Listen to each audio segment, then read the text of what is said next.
Super cross racing league മത്സരങ്ങൾ കൈവിട്ടു നൽകിയ കോഴിക്കോട് സ്റ്റേഡിയം പൂർവ്വസ്ഥിതിയിലാക്കുന്നത് വൈകിയേക്കും.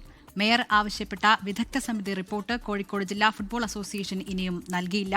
റേസിംഗ് ലീഗ് അധികൃതർ നിയോഗിച്ച ജീവനക്കാർ പുല്ല് നനച്ച് പൂർവ്വസ്ഥിതിയിലാക്കാനുള്ള ശ്രമം തുടരുകയാണ്.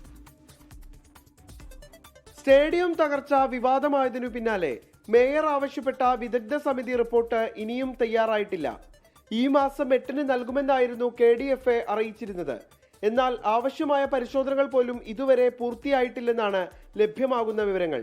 ഈ മാസം 15-നകം സ്റ്റേഡിയം പൂർവ്വസ്ഥിതിയിലാക്കി കോർപ്പറേഷന് കൈമാറേണ്ടതുണ്ട്. എന്നാൽ ഇപ്പോഴത്തെ സ്ഥിതിയിൽ അതിന് സാധ്യതയില്ലെന്നാണ് വിദഗ്ധർ അഭിപ്രായപ്പെടുന്നത്. സൂപ്പർ ക്രോസ് റേസിംഗ് അധികൃതർ നിയോഗിച്ച 8-അംഗ സംഘം മുഴുവൻ സമയവും സ്റ്റേഡിയത്തിലെ ഉണങ്ങിയ പുല്ല് നനച്ച് പച്ചപ്പ് തിരികെ കൊണ്ടുവരാൻ ശ്രമം നടത്തുന്നുണ്ട്. കരാർ പ്രകാരം സ്റ്റേഡിയം തിരികെ നൽകാൻ റേസിംഗ് ലീഗ് അധികൃതർക്ക് മുന്നിലുള്ളത് കേവലം 5 ദിവസങ്ങൾ മാത്രം. പക്ഷേ കാര്യമായ മാറ്റം സ്റ്റേഡിയത്തിൽ ഉണ്ടായിട്ടില്ല എന്നുള്ളതാണ് ഏറ്റവും പ്രധാനപ്പെട്ട കാര്യം. അഭിലാഷ് പള്ളിക്കരയ്ക്കൊപ്പം നിഖിൽ പ്രമേഷ്, 24 കോഴിക്കോട്.